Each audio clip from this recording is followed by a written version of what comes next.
And it's official, it's over. Manchester City are champions. Liverpool got so close, but ultimately... Congratulations. We're unlucky. But what we have to do is acknowledge the season that Liverpool have had. To play every single game possible is an outrageous achievement. How are you feeling, Loz? Not only that, but to push City that far, weirdly, Liverpool were never on top of the league at any point today. No, but there was a moment where it felt like you were in the ascendancy. You know when Man City were 2-0 down? Yeah. When they were 2-0 down, I always felt Liverpool were going to win. But they were 2-0 down, and I suddenly thought, there is a world here in which the greatest ever title win happens. I won't lie, I mean, that flashes across your peripheral vision, should we say, and you go, hold on a second. It will be interesting to see how Liverpool respond to this. Yes, because it's a horribly cruel way to lose a game. Well, the thing is it cruel? Because I think Liverpool went into this thinking they're going to win. So yes, but that's what makes it crueler, because I think often the hope can kill you. And I think Liverpool should really focus on the fact that you've got Paris next week, you've played every game that you could possibly play this season, you've pushed Man City all the way, and you've already won 2 trophies. It's an amazing season. So the fact that the shoulders are slumped and there's a bit of dejection. These are the most competitive people probably in the whole of the Premier League. Yeah. The 40 to 50 most competitive people in the Premier League, both between Liverpool and City. That's part of why Liverpool and City have been so relentless. Like Jordan Henderson and Trent and all these leaders, Virgil van Dijk, Alisson, all these guys within the squad will be thinking, we're those competitive guys. We are the guys who want to push further than ever before. Yeah, but 91 points was the peak ever, I think. Was that for Ferguson? Yeah, that was his peak, yeah. That's 92 that Liverpool have finisch on. I know. Well, it would have won the league in, 70%. I think it's 4 out of... 5 other seasons in the Premier League where it wouldn't win it. Every other one it would have won it. Unreal. Well, but do you know what? Today, 76 minutes on the clock, Man City are 2-0 down. Mm-hmm. That's vulnerable. I always thought at that point that there was an opportunity. Yeah. And I think the fact that it was snatched away in the way that it was, Gundogan coming on, changing the game, scoring the 2 goals. What a change, by the way. I mean, not only that, but I think the change in the back line made a big difference. Yeah. But obviously, Villa scored after he changed the back line. So you're thinking, okay, so there are some other issues here. The real issue was the midfield, the shape of the midfield. And when they bring on Gundogan, the whole side shifts a little bit. And I think Gundogan's also just one of those players where he can follow tactical instructions to the T, what Pep wants. So Pep goes, go and get into that space. And he goes, okay. You know, losing a league title today, obviously you've won the game, but you've lost the league. There'll be a feeling of dejection. But like what I was saying, you have to amplify the positive. Brilliant season, loads still to play for, and glory potentially waiting around the corner. Yeah. How impactful is today's, I'm going to call it a defeat, because it will feel like a defeat. But it is literally a defeat. If you lose, it is a defeat. Yeah. Like, I think Shankly even said it is, first is everything. First loser. And then second is... first loser. Point, So do you think that do you think this result will have a detrimental impact on what happens in Paris? Do you think it will have a positive impact, or do you think it'll have no impact at all? What I would say is I think now a week in between, 5 days, 6 days basically, in between now and the next game, a day to rest, there'll be a couple of days of training. I think Klopp is, if anyone can turn it around, if anyone can turn, we've seen Klopp do that. Liverpool lost the Champions League, now they went back the other way, won the Champions League. Lost the league, went back and won the league. These are the kind of swings and roundabouts that Klopp is a navigator of.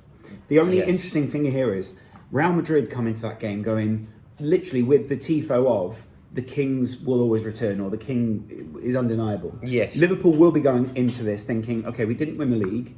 The quadruple became an outside hope, and to get that close to being that legendary is pretty wild. That is true. But with Paris around the corner, obviously Thiago Alcantara went off. How are you feeling about Paris now? If it had been Man City, I feel very different. I think there's a sense of spite about this Liverpool team. I think Mo Salah coming on, scoring the goal, getting the golden boot, and not only that, but he also got the most assists this season as well. Yeah. He was like playmaker or whatever. Yeah, I think he wants to go out there and prove there is something there to either leave on a high or to prove that he deserves that new contract. And what about the vulnerability that we saw from Liverpool today? Yeah, I think that's undeniable. You can't really say that Liverpool go to Paris as this feeling like an invincible force. But in one-off games, we've seen Liverpool have that ability. This one-off game we saw against Wolves, there were plenty of one-off games this season. In those one-off games, I think Liverpool have done themselves proud. And I think it's the intensity of Liverpool. If Liverpool can up it and have that final game of the season type intensity, I think that's going to be the difference. Yeah. Were you surprised by the resistance of Wolves? In a way, yeah, but I said it from the start. I think we're underestimating what the dynamic of Premier League footballers is like. We go on narrative. If you go into each of those Premier League footballers' minds, they will genuinely be thinking, well, hold on a minute, you're writing us off here. I'm Pedro Neto. I've got a goal scorer's bonus that I want to win. I've got, I want to be able to get a yacht when I'm on holiday and not whatever. There's plenty of little storylines. And also, I think both managers, including Gerrard, will have said we can have an influence on the title here. Yes. And weirdly, Gerrard will be gutted because they missed out by one goal there. They did everything that they could have possibly hoped, didn't they? Yeah, it's not like it's 5-0 City, by the way, and just the inevitable happened. That's 3 goals in a very short space of time to completely change the look of the Premier League. Yes. By the way, you see Salah's face in that picture of him with the trophies. Yeah. It's not like he couldn't care less, but it's bittersweet to be top scorer and Alisson to be the Golden Glove holder and then not champions. To achieve all of that and then not be champions. It speaks volumes. It also speaks volumes to the fact that City have found a way of winning the Premier League without the top goal scorer, without the Golden Glove winner, without the most assists. All those things are admirable qualities in a side that Pep will feel those are almost little badges of honour that they have. We didn't have the top scorer. We did it by sharing, by moving the ball around, by being a unit rather than by being one man. It's a team effort. He'll point that out. He'll point that out to the City side. There is a sense of spite, and I think there was a point where Pep Guardiola at one point today went, hold on a minute, I've been giving it to everyone and we are 2-0 down against Aston Villa. Yeah. He was going, Man United fans, are they fans? Everyone wants us to lose the league. Everyone wants Liverpool to win the league. And mate, with your performance here, do you want them to win the league? I think he was putting a little bit of pressure on his own side. And the fact is, we've seen this season, City don't always handle pressure particularly well. And I think sides are going to have noted that going into next season. Overall, for Liverpool, this season, let's just forget the European Cup. This is one of the best seasons that Liverpool have ever had, isn't it? Absolutely, yeah. Do you think it's seen that way? Does it feel like that, or does it feel slightly anticlimactic? We've still got one more game to go.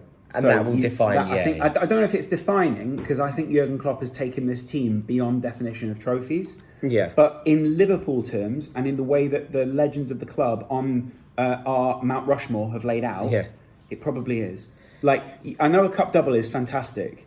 And the great thing is they've marked that with a cup double. And that will always, for Liverpool, probably always be a cup double with an asterisk of the cup double that allowed us to have a parade. There is a parade after the Champions League, no matter what, which I'm going to go to. Plenty of other people. Oh, what? There'll be a domestic cup parade? No matter what. There will be a cup parade. Yeah. Because I think a lot of fans genuinely thought, okay, well, we didn't get that for the Premier League. We're going to celebrate. This team deserve our adoration as well. And he's made a relationship between the team and the fans that I think is quite rare at the moment in the Premier League. You don't see that between Manchester United and their fans. You see I think you see a good relationship between Pep and the fans, but it's different to the one that Klopp and Liverpool have. So it's about that individuality. Liverpool thrive on being unique. And we've proven this season how unique we are as a club. I agree. Do you know, we're watching Pep Guardiola come out here to the rapturous the applause. It must have taken them. You know what's weird about that? Normally this is a fast turnaround because they want to do it. They don't know where it's going. Not only that, but there was that pitch invasion. Yes, of course. Got to clear it. That's Guardiola, though, four Premier League titles in 5 years. He's iconic, isn't he? He is. In Premier League terms, he's iconic. I think a lot of people will still beat him when that's... And you know what? Today we've got to give him praise.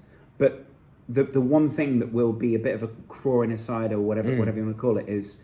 Competing on multiple fronts is the mark of a manager that can really manage. Mate, that's what you've done this year. And I'm not saying that makes Liverpool better. I'm just saying it's something people will evaluate. It's an outrageous achievement to compete for every single game, to play in every game. Which is why I'm saying this Liverpool team this season is one of the best that Liverpool will ever have, regardless of what happens in Paris next week. But what's interesting about that is, with Pep Guardiola, there are defining elements to every manager. So, Sir Alex Ferguson has his treble. Mourinho has that element of I am the man who special one and all that era. He also redefined defence in the Premier League. He was the start of 15 goals conceded in that. Versus Rafa versus Sir Alex Ferguson more famously, and then Arsene Wenger. So Arsene Wenger will always have that invincible season. Pep Guardiola will have the dominance in the Premier League, but Man United fans will always be able to go 8 and 11. Yeah. Liverpool fans will always be able to say, remember the 80s, Centurions, that is their thing, isn't it? The Absolutely, Centurions. Centurions is a big thing, but again, there are other fans that will go, we have more cups, we had all this, we have sustained dominance, we didn't spend this. Or there are asterisks that I think other fans, and that's kind of the point is, I get it, in the history books, we'll look back and we'll go, oh yeah, there it is, they did that. What you want is really, as a football fan, to be able to walk into any pub where there's any other fan and go, no, conclusively. To have an argument stopper. Yes. To have something where you go, no, come on, boys. And if you win in Paris, you've got that. Well, no, all I'm saying is I think United fans have it, I think Chelsea fans have it, I think Arsenal fans have it, Liverpool fans potentially could have it. There's more nuanced. And that's the point is, like, you have argument stoppers with Mourinho. We have one of them Rushmores of the Premier League, probably. So there's that sort of thing, and I think Pep deserves to be up there. Mate, I feel for you today. It's unlucky, but look, this time next week, City are amazing. But this time next week, you could be a champion in Europe. So every cloud. Thank you so much. Stop. Love you guys. Thank you so much Thanks for for having watching me on this. the channel this season. Please subscribe, will you? In a bit.